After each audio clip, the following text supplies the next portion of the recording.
Well, hello everybody, and welcome to the Slim Nation One-on-Ones podcast. I'm Slim Overton, and I'm here with a special guest. And as you know, all my guests are special. That's how I feel about all my guests.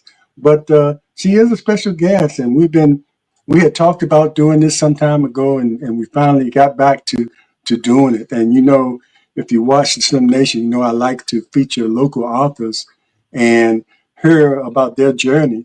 Uh, Along with them sitting down and writing a book. And her writing this book is sort of, I guess it was therapeutic for her, and a lot of the authors that come up here and written books, like we had Miss Harris up here, that's a member of her church, that was up here last month, I believe. And she has two books that she's written and to help someone else, and it also helped herself.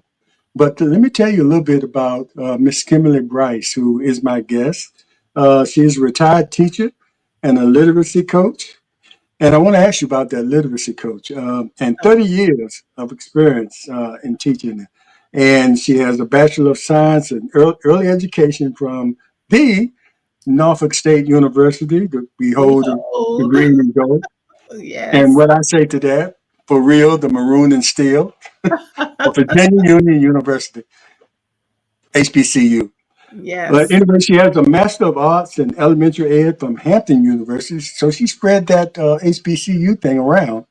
And also reading specialist endorsement from ODU, native from Norfolk, and a member of DST Incorporated, Delta Sigma Theta Incorporated, for those who been living under a rock and don't know what DST is. But Yes. anyway, Delta Sigma Theta. And I got you right this time, didn't I? Yes. You got it Sometimes right. I mix those sororities up, and that's not a good thing, but blame it, what they say, blame it to my head, not my heart.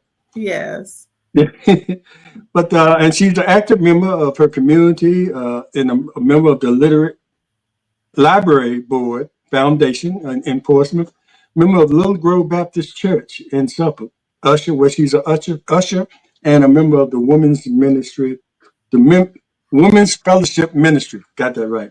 Yes. And after she retired, she decided she would become a certified life coach. And I want to ask you, did that come before the book or after the book? It actually came after the book. So the book Okay. was published in 2019, and then May 2019, and then I became certified in October of 2019, and I went ahead and opened up my business in December of 2019.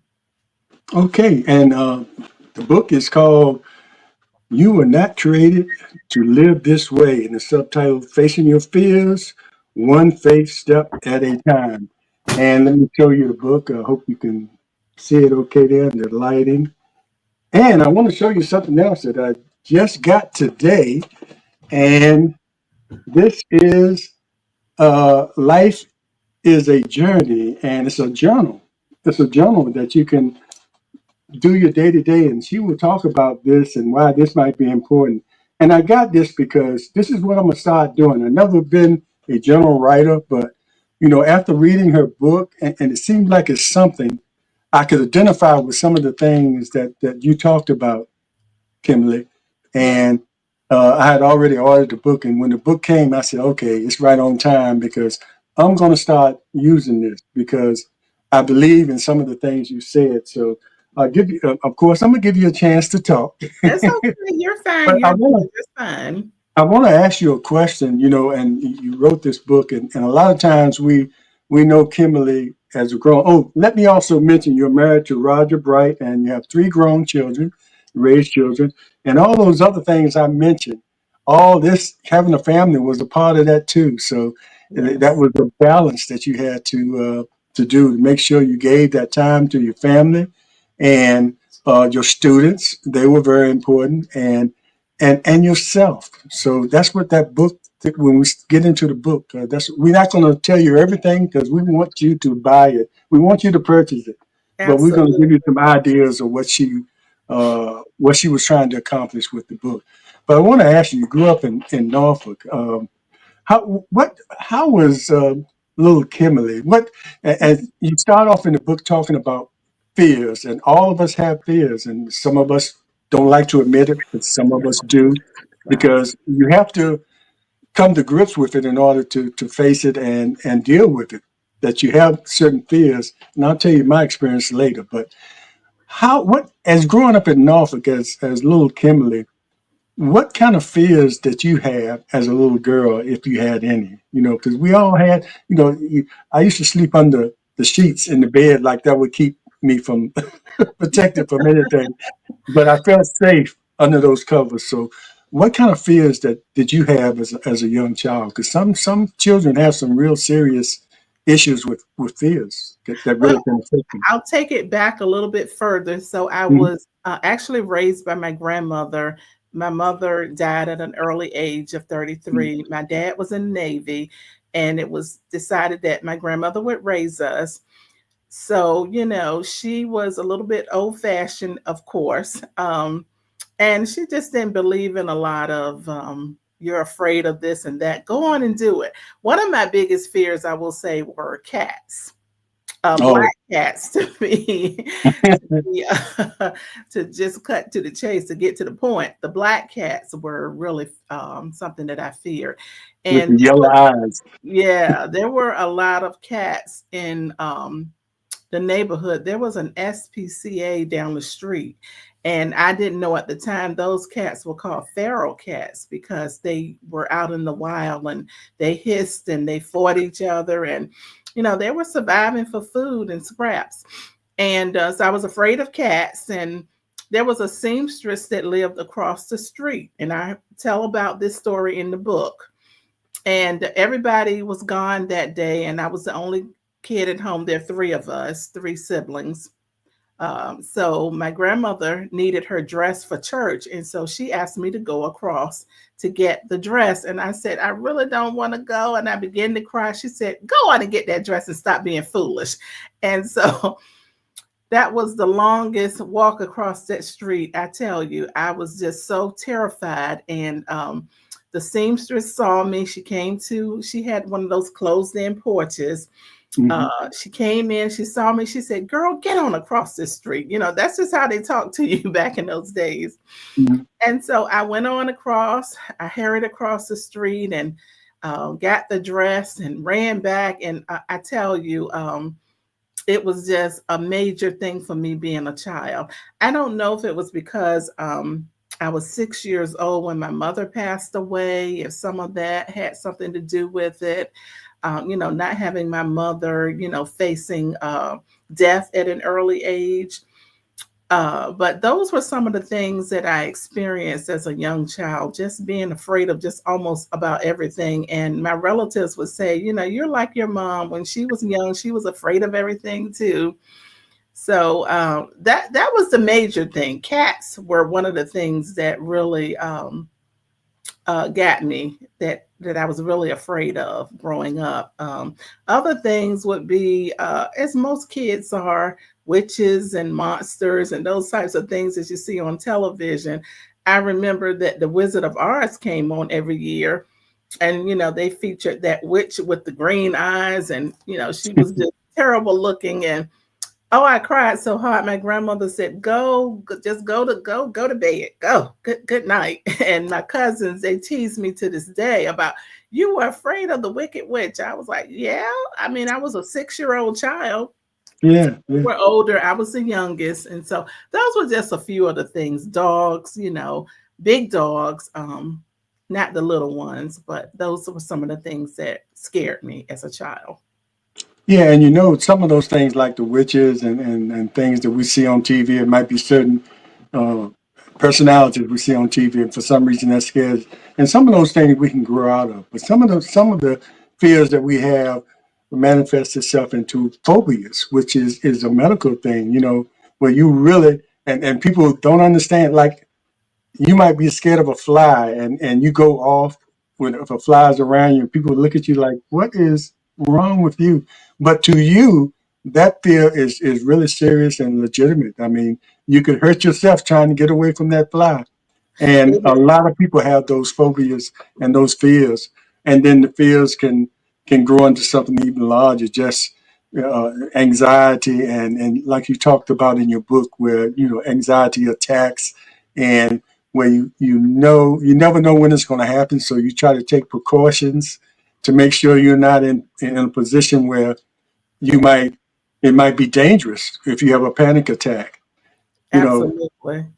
I want to go right back before you get into that. I want to go back to in the beginning of the book.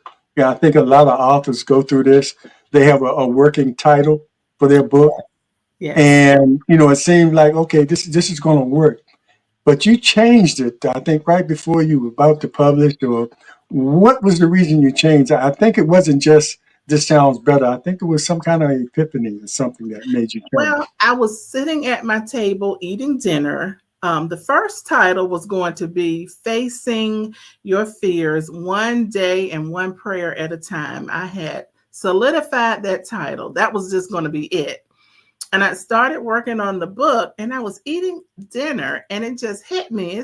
I said, I've got to have a title that can really catch people's attention and make them want to read the book, because that's what I do when I look. All of us do it when we are browsing through the library or in a bookstore. We look for titles that's going to catch our attention. And then what do we do next? We go to the back of the book and we start looking at what is this book going to be about.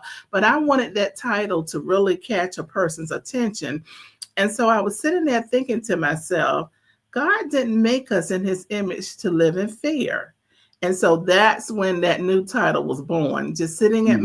my living room, having that epiphany that, I wasn't created to live this way. And so that's when it hit me. I need to change that title. And I ran to the computer, left the dinner, ran to the computer before I forgot, and wrote it down, Mhm. typed it in, what have you.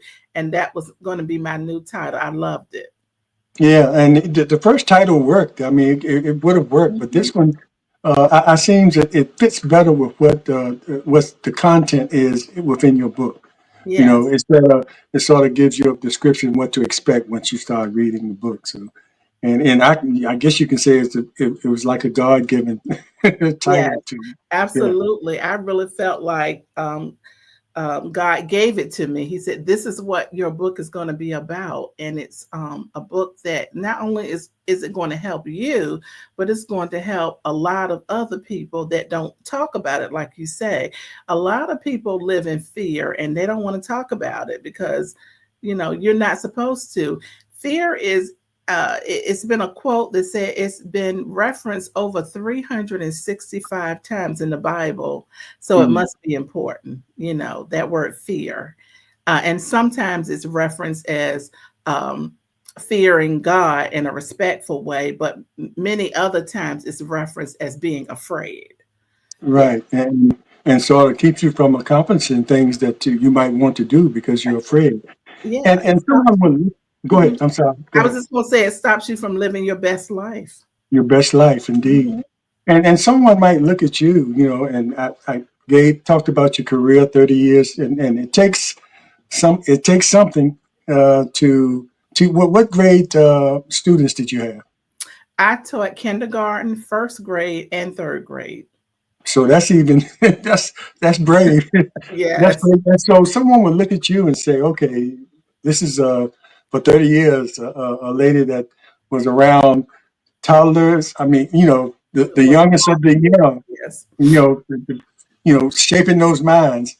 And, you know, why would she, I can't imagine her having any kind of fears, but, or when would you have time to have fears? Because you had to keep moving. Like I mentioned earlier, you had to take care of your family. You had to make sure your children were emotionally fed, physically fed, and, Right. everything that you could give them, outside of taking care of your students. So where did the fear come in with you? Because a lot of people have fear and really don't realize they have fear. They don't know why they have anxiety attacks, and or they don't know that they feel something until they face it, That is and then so they feel true. it. Yes, very true. So there is a backstory to that also. Yeah, In okay, let's hear it. 1998, I was diagnosed with thyroid cancer. And I was diagnosed, I had the surgery, the cancer was removed, everything was successful. But at the end of the day, after all of that was over and I was cancer free, I still was in fear every day, just waking up. And I look back on it. My husband was in the Coast Guard military. The kids were small, as I say in the book. Everybody was depending on me. I couldn't just succumb to this cancer. I had to fight and take care of, go to battle with it. And so I Mhm. think a lot of, and I'll just say women and men too, we take on a lot, and we don't take care of ourselves. Mhm. And some of that anxiety and fear breeds out of that. We're trying to be this superpower, superwoman or superman, and going on, carry on with life when we got some things within us that we really need to deal with. So I say all of that to say that the cancer was the backstory to it, and that's when the fear first arose. But even after it was over with, I was still facing, those fears, and it was a lot of the what if thinking. It was a lot of what if this happened, what if that happens, and when you begin to do that type of self talk, as I talk about in Mhm. the book, you really kind of are setting yourself up, for that type of fear and anxiety. Because as I tell my clients, you have to do what I call good self talk to yourself. And so in the book, I give practical tools for combating fears. There are a few steps that I give and tools there. First thing is identifying what are your triggers. What may not be, you may not get down to the very root cause, but what is happening when you are starting to get fearful. Mhm. And then training your brain to untrain certain thought patterns.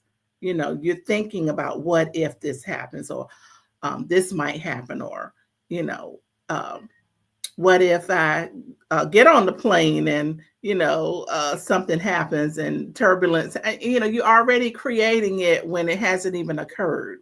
Right. And then another step is learning to calm your spirit. You have to do that. Right in that moment, you might be alone in the car by yourself. And so you have to do something to calm your spirit. Maybe it may be reciting a positive affirmation. And then that's where that journaling comes in play. Later that day, you might want to talk about it in your journal. Um, Treating yourself to something special, beginning and ending your day with Bible verses to help you conquer that fear and anxiety. All of that's in the book as practical tools and steps to help you get through whatever you're facing, whatever fear you're facing. Yeah, and I have to say, I mentioned earlier when we first started that I felt a relationship with you, especially when you mentioned about the thyroid cancer. And when I was going through my heart failure situation where I needed a transplant, I remember the doctors going back and forth with each other because the doctors that were uh, checking, we had different doctors for different things, and they found problems with my thyroids. Okay. And and they had to eventually take him out because they were going back and forth. The doctors wanted to make sure my heart was strong enough, but the doctors that was dealing with the thyroid said, "Well, we really need to get these thyroids out." You know, you know, or because we don't know how long it's going to take him to receive a new heart. So it was like they were going back and forth professionally. So they finally decided to go ahead and take the thyroids out. And I won't know, but I can imagine that probably was a good thing because I had to wait another 3 years Wow. to be on the list to get a heart. So no telling what would have happened if they hadn't have done that. You know, Yeah. so I kind of felt the kinship with you as far as the thyroid thing, and you know, and I can understand your fear there. Because you still have them, right? I do not. I had them removed. And, Oh, as okay. you say, your thyroid gland is a major part of your working organs in your body. Mm-hmm. It relates to everything, how you move your hand, what you think, what you're thinking about. Like it connects with that pituitary gland. So And when you you're don't even think thyroid, about it. You don't even think about it until you right, have an issue with it. Who yeah, talks about, oh, my thyroids are hurting today? Who talks about that? Nobody in a group session talks about their thyroids, but until you have an issue with it, then you find out how important it is, like every other part of your body. that is so true Mhm. because you can be hyper or Right. Yeah. hyper, and if it's hyper, it deals with your mind, and you're running around, and that can lead to anxiety, panic, and you don't know the reason. And that was part of my reason. Um, for having anxiety and panic attacks as well. It had something to do with my thyroid. But even after, like I say in the book, after all of that was taken off, because I did have thyroid cancer, I had a goiter, and it was a Mm. protruding part in my neck. And once they took that out, I still was experiencing a little bit of fear. So I think going through something traumatic in your life, and this would have been the second traumatic thing. First thing, losing my mother at a young age, and then having to face cancer like she did. Right. It can weigh on you, and you don't really know how much is weighing on you until you begin to start experiencing things inward and having them come outward, such as, the fear and anxiety attacks and panic attacks. You just don't know until you start going through it. But the book is here to help anyone, because I didn't want anyone to go through this to feel like they were alone in it like I did. Because Mhm. back in 1998, I don't know if you can remember, the internet wasn't developed as it is today, and so Right. you weren't reading stories about other people who were experiencing the same things as you were. So at that time, I felt alone, and I developed things to help me get through it. I didn't talk to anyone about it. I didn't go to any medical professional in the area of dealing with things like that. That would be mental health. Right. I just decided I'm going to deal with it on my own, and I'm going to develop some things to help me. So the book is an outward expression of me not wanting anyone to face fear or shame or doubt or anything that God did not create us for. I didn't want them to go through those things alone. I wanted them to know that there's someone here that has gone through it and has gotten to the other side of it. And I love the fact that there are behavior health care specialists and counselors and therapists that have used my book to help their patients and their clients. They have asked to buy several copies from me so that they can give them to their clients and patients. And I love the fact that they're actually using my book to help. And as you mentioned earlier, I am a certified life coach.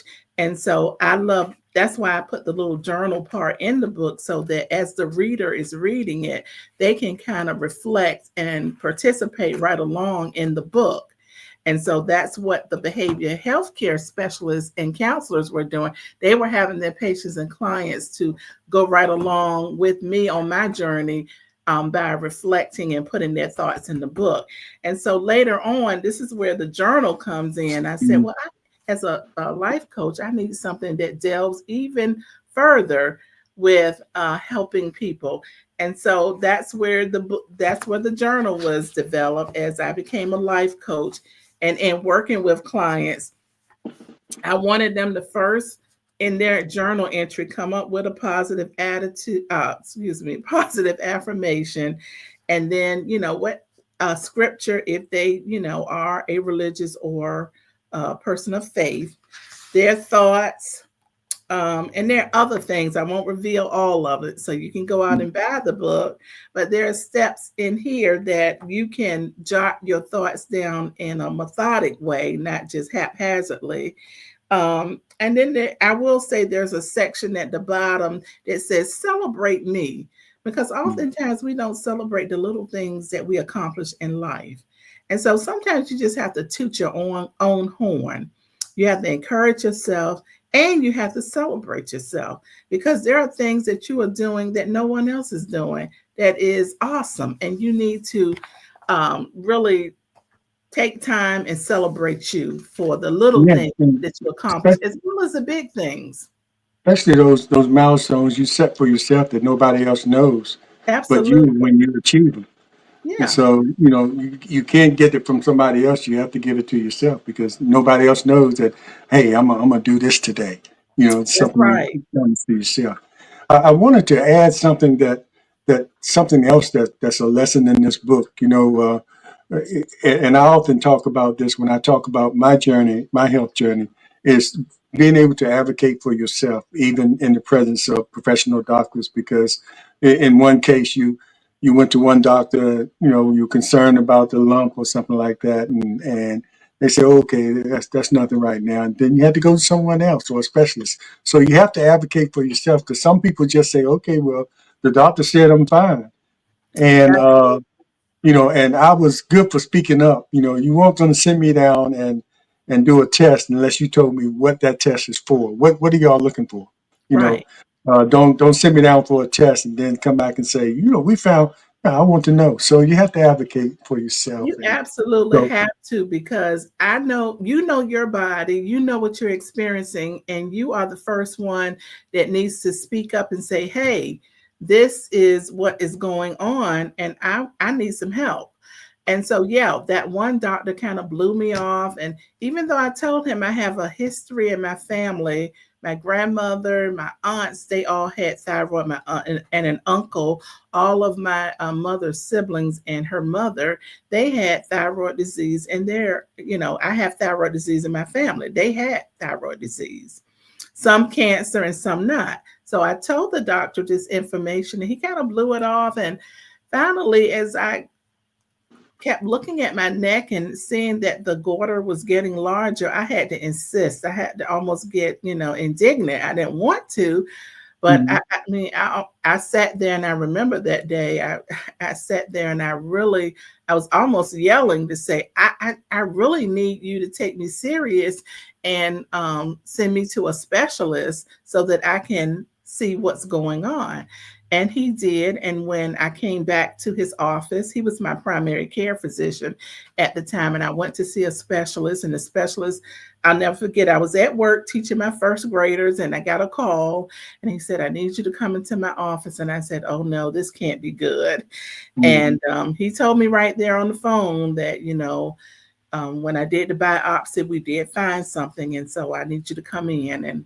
Um, and so when I saw my regular primary care physician, he really felt bad about it. But at that point, he said my visit was on him that day. But when you think about it, my life, was in Was his on him that day. hand. Not Right. just a visit, your life was on him that day. Right.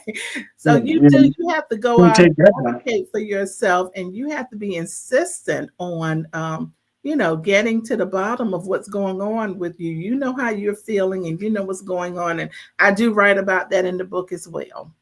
Yeah, and especially with the history of Black women have often been not listened to or misdiagnosed. And when I started dealing with the heart thing, I heard story after story with Right. having female heart patients where their doctor just told them it was uh, indigestion or something like that because we didn't have women don't usually have the classic sign that men have. Right. And Exactly. the ladies were going to the doctor, it's not only heart disease, but many other disease, uh, um, medical, Issues. issues Yes. that, Mhm. that the doctors just, it's a Black woman. She can't feel pain. She doesn't know.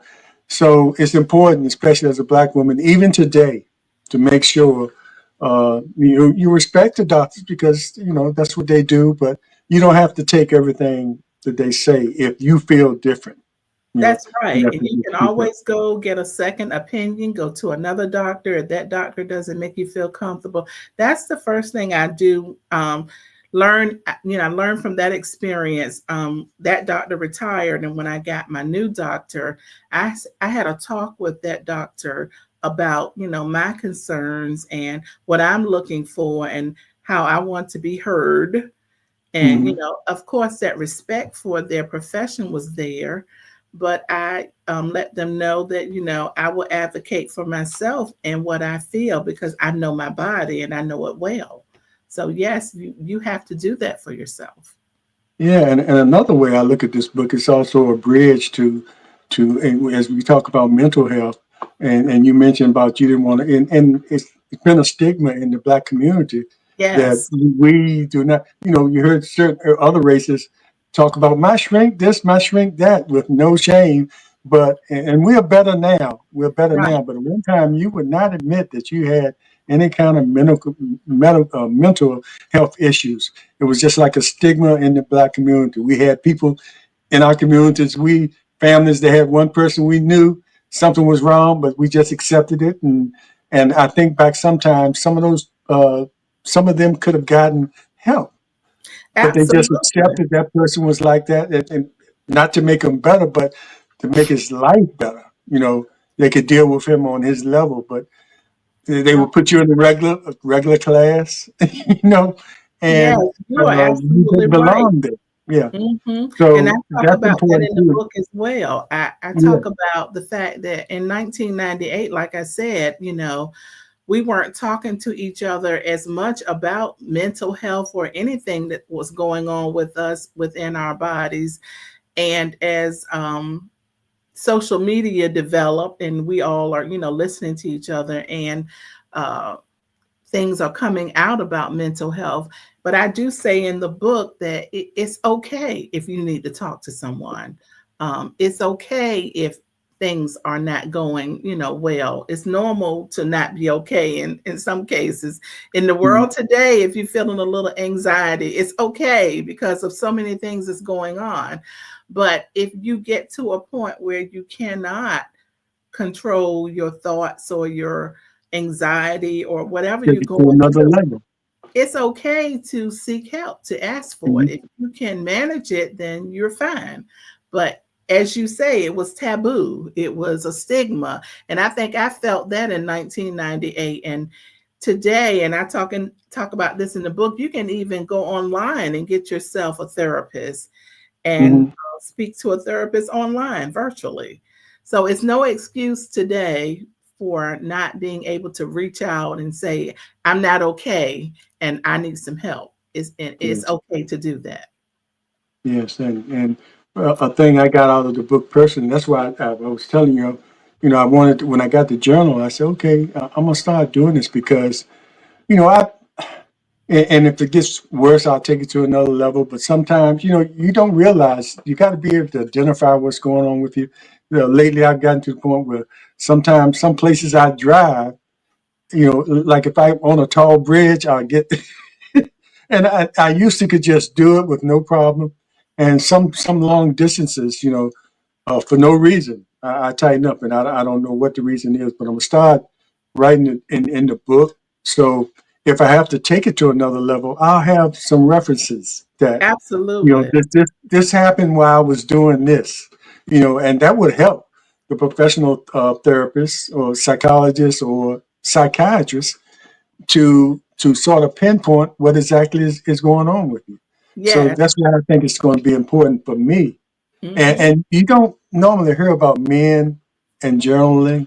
Uh, a lot of men do, but I'm saying you don't hear about us journaling. But I think it should be brought up more often that we need to write down our fears and what Yeah. feared us today. Especially if you're parents and you're raising children, you really need to journal because boy, it's some stages you go through with your children that I can remember being in high school. If I was past the curfew, my dad would just be sitting in here, and when I came in the house, he'd just get up and walk past me, and he'd give it to me the next day.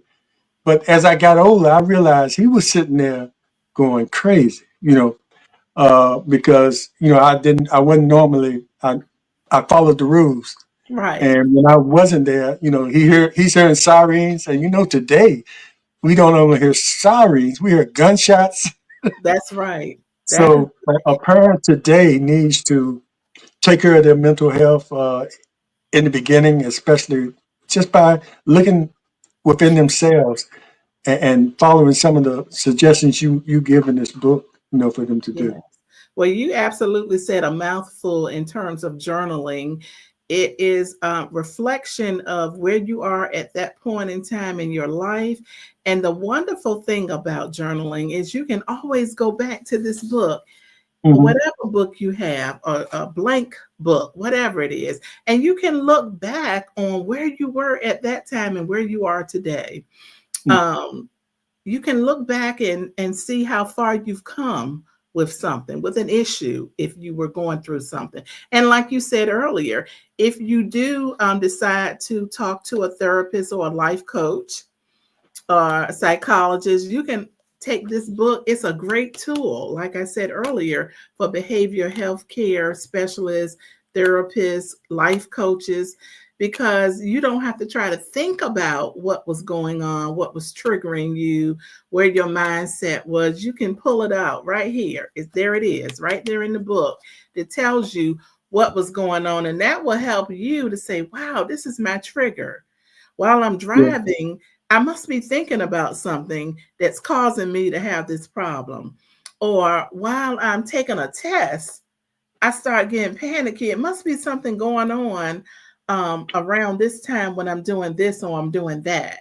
You follow what I'm saying? Hmm. It Follow can exactly what you really said. pinpoint and help you when I talk about those triggers. So it's a great tool for you and for that specialist that you might be working with, that life coach or that therapist or that And counselor. it might be the simplest things that you don't pay attention to, but Yes. if you write it down every time, he said, now every time I yell at somebody or my wife or my child, I was doing this, Uh-huh. because your book, you can go back and say, every time I did that, Your I'll just trigger. say something simple. Every time I did that, I was ironing my clothes. So it must be something with me. I hate ironing.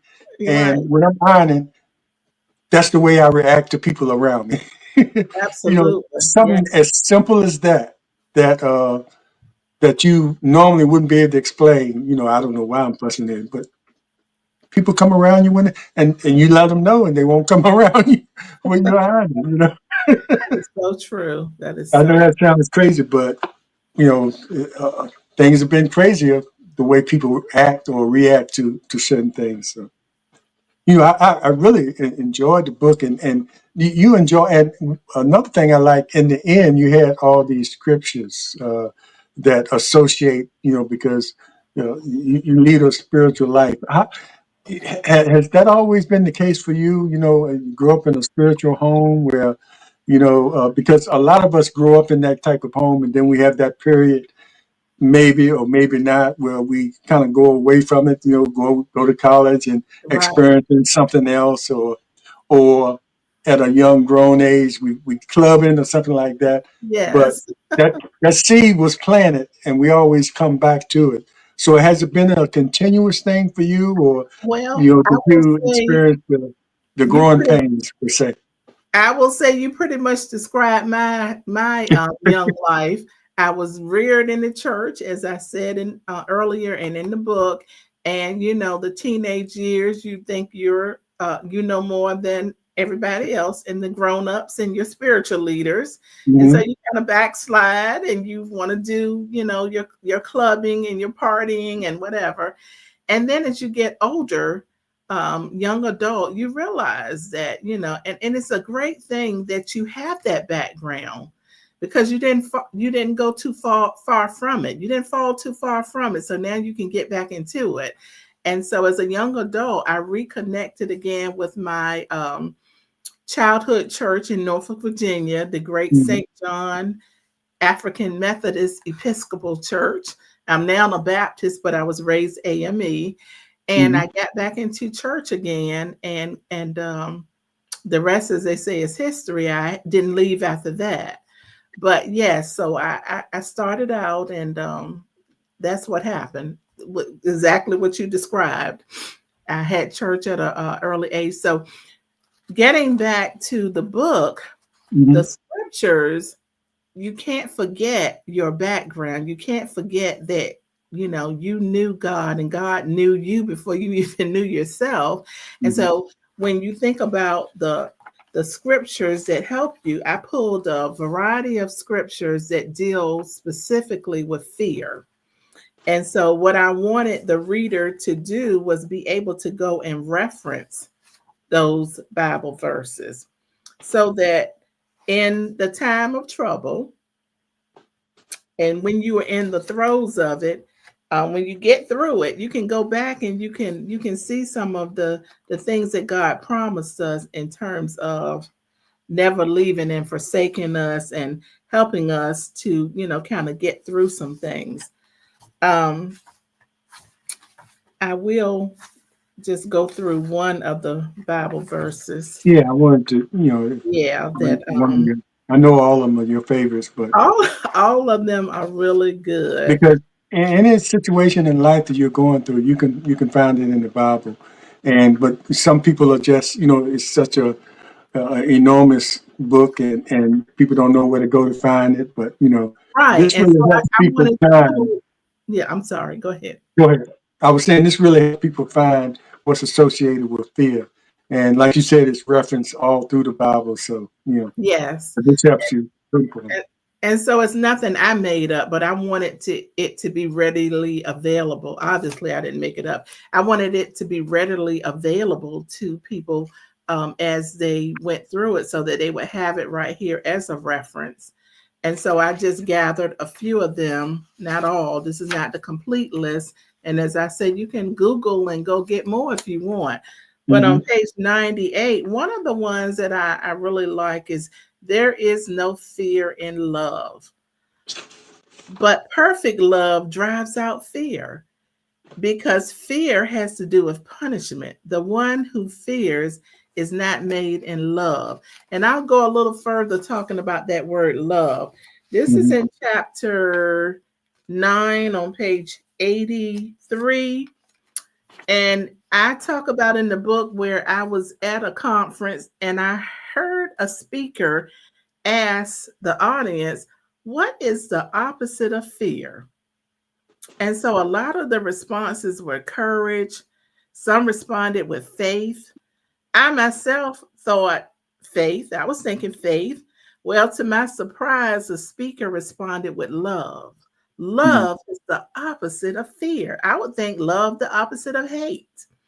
The speaker shared that love is the opposite of fear. And I started thinking about love being the opposite of fear. So I decided to do some research on my own to find out what was stated about that. So, to my surprise, I did find that scripture that I just read. That's why I kind of brought it back to that. According to First John, fourth chapter, the 18th verse, and this is the New International Version, there is no fear in love, but perfect love casts out fear. For fear has to do with punishment. See, this breaks it down a little bit more. Hmm. And he who fears is not perfect in love. I believe that when you can be courageous, you can help to close that gap in the transition from fear to love. And in the end, love will conquer fear. Love, love, love. Yeah. And yeah, and it That's says, why you have so many songs out for over the years about right, love and how important it is. And I guess that speaker was right. The opposite of fear is love. Like not particularly hate, but right. fear. You Yeah. can conquer fear with love.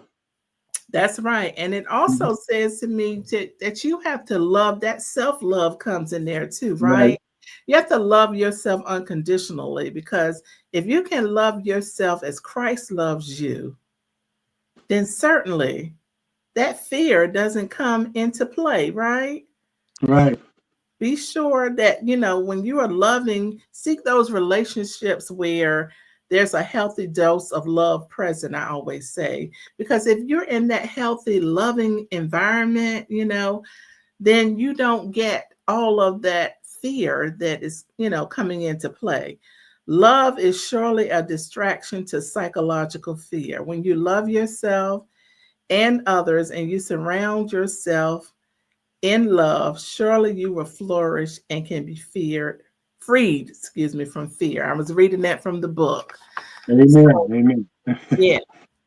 So when you Yes. think about love, get into that, and not to say that I wasn't in that environment of love, but I don't think I was really taking it on in the sense of loving myself Mhm. and allowing the love from other people to really truly permeate within me, to really Right. receive it the way I need it to, the Yeah. A way lot of that people put Christ up loves walls us.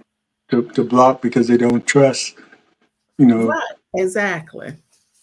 Yeah. So some of this we can bring on ourselves when we don't quite understand and don't quite receive that love that we like we should, and when we don't love ourselves like we should. That self love is so very very important because we can pick ourselves to pieces. We can make Mm. ourselves feel absolutely awful, you know. And I Mm. told myself today, regardless of how this interview goes, I'm just going to put my best foot forward, and that's the end of it, right? Right. Don't beat yourself up over little things. Don't sweat the small stuff. It's going to be okay. You know, some things like an interview can have somebody kind of, well, I'm going to be terrible at it. I'm really no good at it. When I get there, I'm going to fall all to pieces. I'm going to be nervous. I'm going to be this You, and that. you You know, should hear how often what is, you should hear how often I hear that. And then once the person, especially if you're talking about something you truly believe in, when you can, and your mission or your goal is to uh, help yourself and help others at the same time, you know, and then it just becomes easy. It becomes easy. yes, absolutely it does. But I But I said can all that understand to the say, anxiety, mhm, feeling kind of anxious about it. yes. And I said all that to say all of that what if thinking and not speaking Mhm. good to yourself, giving yourself good self talk, that can set you up for what? Fear. You're Yeah, not loving yourself. You're not receiving the love that you know that can be given to you through others that are listening to you, that know your story and know that it's been helping other people. You know, you got to think positive in those in that respect.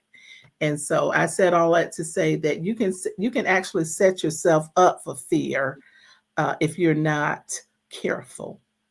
indeed. And people really want to get this book, and it's a very easy read. The book doesn't have to be 500 pages in order for it to be have some substance to it. It can be like this, easy to read, and everything you need to know about loving yourself and just taking care of yourself is right here. You can't help others unless you help yourself.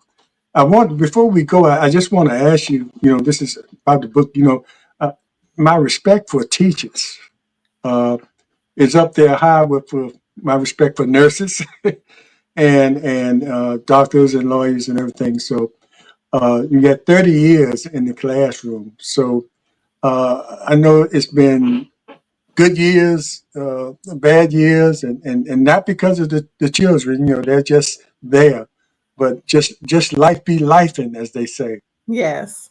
So I mean, it sounds like it was something you always wanted to do. Is to go into teaching. Am I correct there? Because certain people have to have a certain temperament to go into teaching, especially people a long time ago that go into teaching.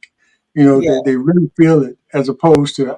I mean, you need a paycheck, but you have to have passion for it. That's the word I was looking for.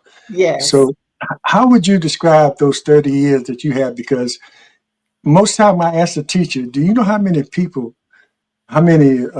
children that are adults now that you affected during your 30 years?" And most of them hadn't thought about it until that question is asked. Yes, that is so true. Well, to answer your question, I believe that teaching in my life was a calling. And so at a very early age, I was teaching. I would and as going as a student in school, my teachers would pull me to the side. I was a gifted and talented student. They would pull me to the side and ask me to work with a child because I was bored. I would already finished my work, so Mhm. they asked me to My work. daughter was So like that. Yeah, I was and working. she's a professor, college professor. She Yes. was like that. So I've been teaching for a long time since I was a student myself. And so it came natural to me to want to Mhm. help others learn. And so I felt like it was a calling.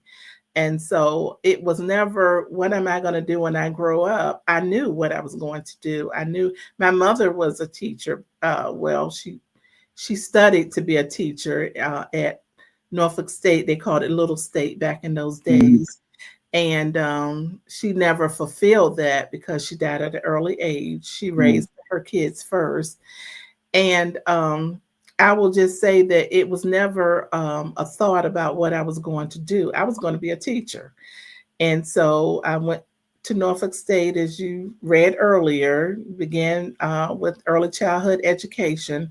And my first job in Portsmouth Public Schools at Douglas Park Elementary School Uh, as a first grade that's where teacher. I went, but way before you were teaching. Yes.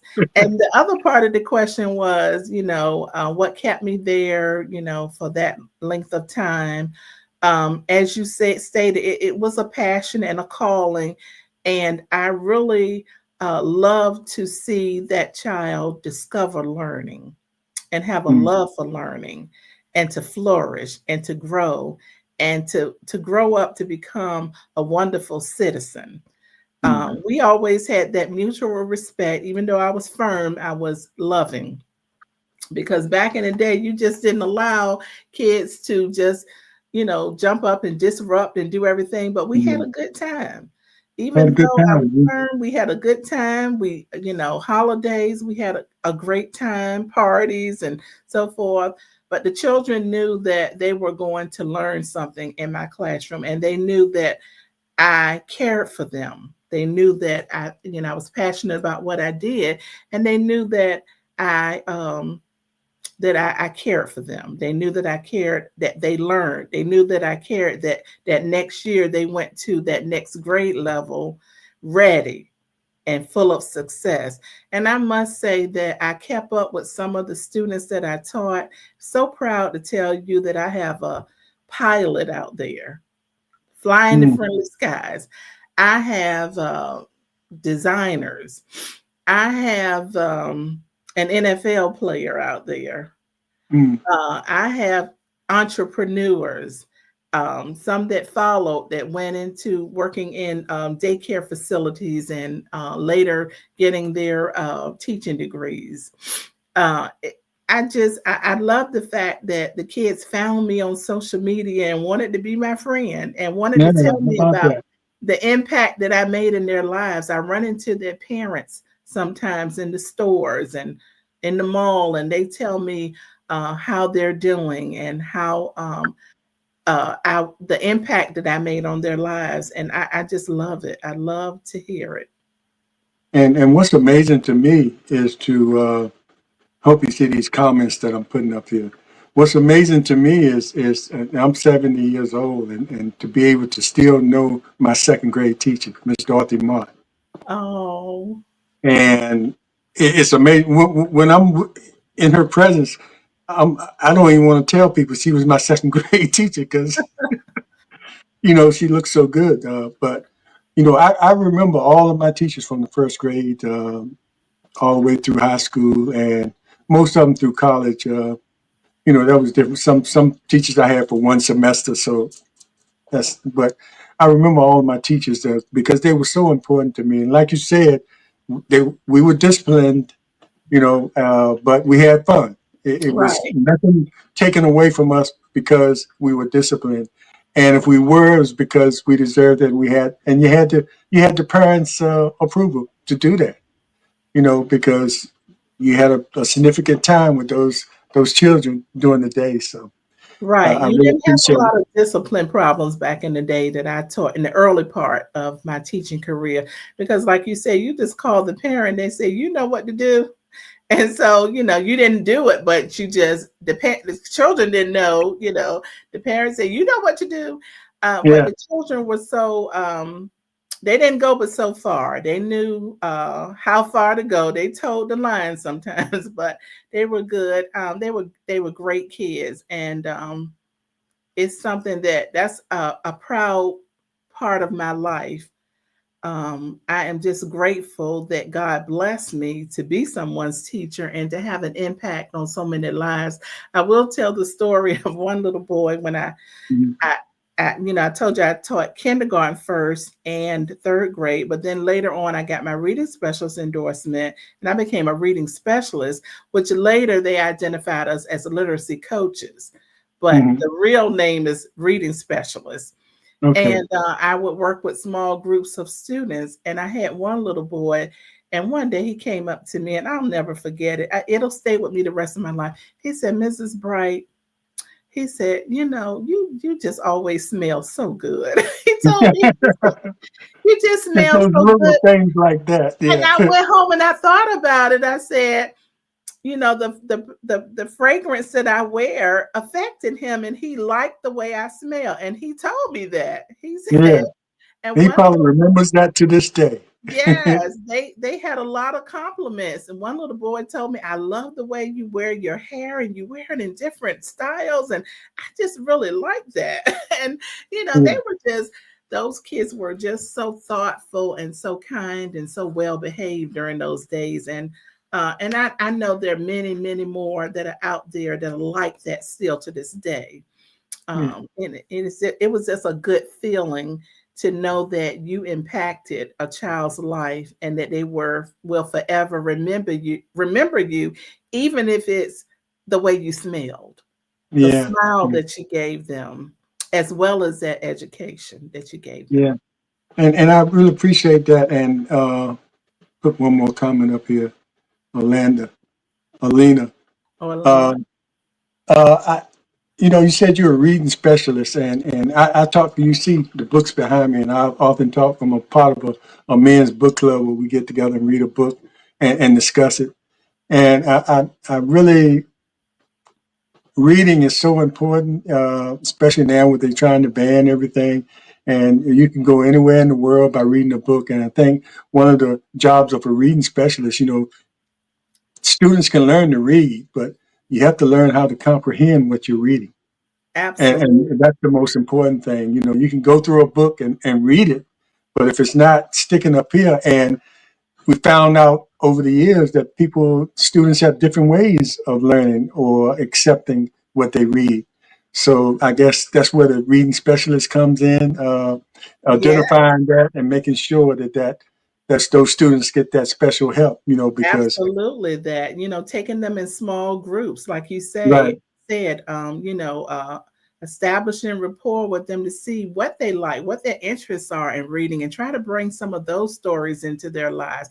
Because not only do we want them to be able to read and comprehend, we want them, the final goal is for them to have a love for reading once they leave Hmm. us, right? Yeah. Want to pick up a book. So many people today, adults will tell you, "I don't like to read. I don't like it." Well, maybe there wasn't an adult or teacher in their life, or parent or auntie or a grandmother that brought the love of reading to them, that made Hmm. reading fun, that made it a subject that they wanted to learn and wanted to be able to pick up books again and again and again. I tried to read a book where I wanted the children to just be on the edge of their seats, wondering what was going to happen next. What's going to I happen next? tried. I tried to develop that love in them, that even if they didn't want to be a avid reader later, reading books for pleasure, reading to comprehend at that moment. Hmm. Maybe yes, pick up books, go to the store and buy books with your parents, with your grandparents, and read them for fun. But I wanted them to be able to understand it at the moment that I was teaching them. But the further goal was to love reading, to want to pick up a book with the grandmother or the auntie or whomever.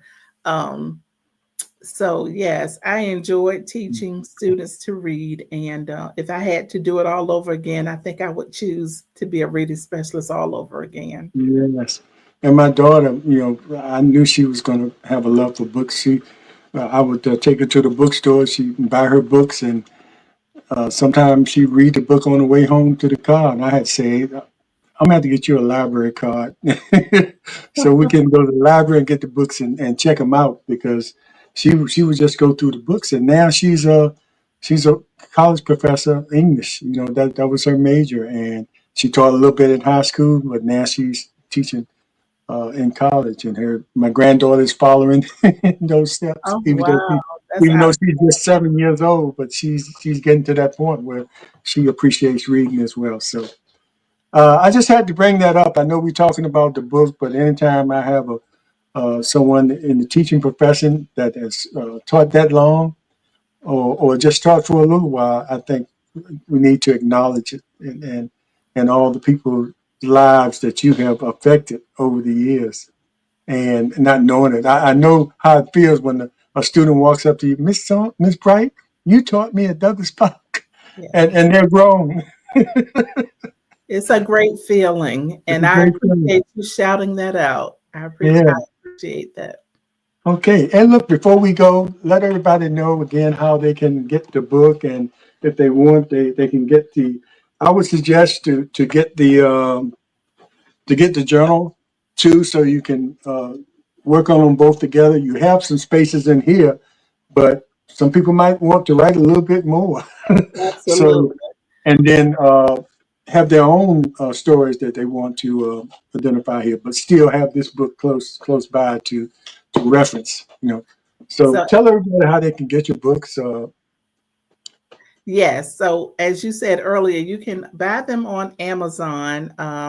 Both of the books are on Amazon. You Were Not Created to Live This Way and Life is a Journey, the journal. You can also get them on my website, kbrightlifecoaching.com. kbrightlifecoaching.com. Leave me a message and I'll arrange for you to get the books. Okay, and I guess sometimes I think when I think I got it from you at the church. They had some kind of fair at the church uh, where people were showing what they do. I think an entrepreneur fair at Yeah, your church or something like that. And you had your books there, and that's when that's how long ago it's been since we've been talking about doing this. But everything happens at the right time, you're absolutely and right. now at the right time. And Yeah. I do So want to mention that, at the time writing a book about fear, I mm, thought, no, I'm not going to do it. People aren't going to receive this. Why would I write a book about fear? And I kind of almost talked myself out of it. I said, no, I want to tell my experience so that people who can relate to this can help, they can help themselves through my book. And then here comes the global pandemic. And God revealed another thing to me. He said, people are afraid, they're fearful, and you yeah. can help them. And I started doing some little mini motivational videos, which was well received at the time. Mhm. But God further revealed to me why I had to write this book, because a lot of people were afraid. And then fast forward and bring it back to what's going on in the climate today. Yeah, People I agree are with you. afraid You all might have to over do again. that again.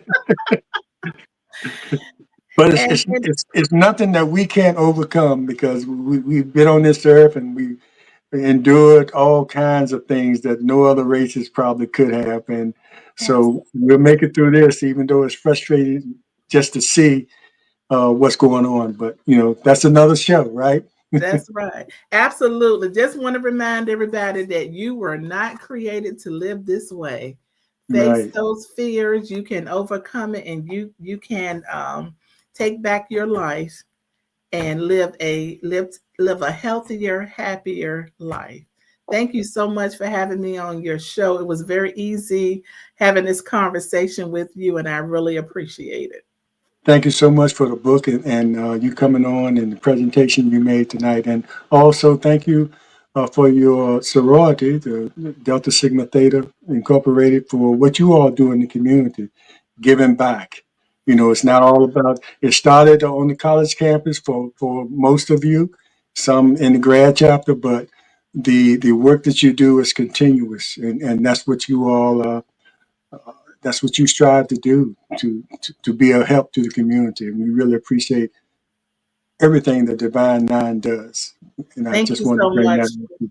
shouting out the Portsmouth alumni chapter of Delta Sigma Theta Sorority Incorporated. And Yeah, our incorporated. president You is, have to say it that way. Yep, yeah, and I mentioned that too. I'm not. I didn't join, but my dad was a Kappa. My dad was a Kappa, and he awesome. uh, And I did want to so mention our president is Swanzetta Williams, and you will see us in the community at any given time because that's what we do. We are a public service organization. of course I have to show you this. That the comment from our mentor service is Yeah, not a yeah, brand. That's right. she's showing her colors a little bit there, but anyway, And listen, I know you said earlier, you didn't want to get us mixed up, and it's okay because we are all sisters in Greekdom. We yeah, love I our realize that. Yeah, AKA sisters and our Zeta sisters and our Sigma sisters. So we're good. We're all good. yeah, just like we all HBCUs, even That's though right. we feel like our schools are the best, but we all HBCUs with a That's rich right. history of educating students for years and creating, those people that are doing great things out there. So Yes. thanks again. And thanks everybody for watching, and we appreciate you. If you're watching on our Facebook pages, make sure you like. If you're watching on the YouTube page, make sure you like, subscribe. We're looking for your comments, and make sure you share these this show. Is very interesting, and make sure you get that book. Make sure you get that book. You won't regret it. We all live in fear. Take care, everybody. We'll see you next time. And thanks again, Kimberly. We'll see you till we meet again. Thank you for having me. Okay.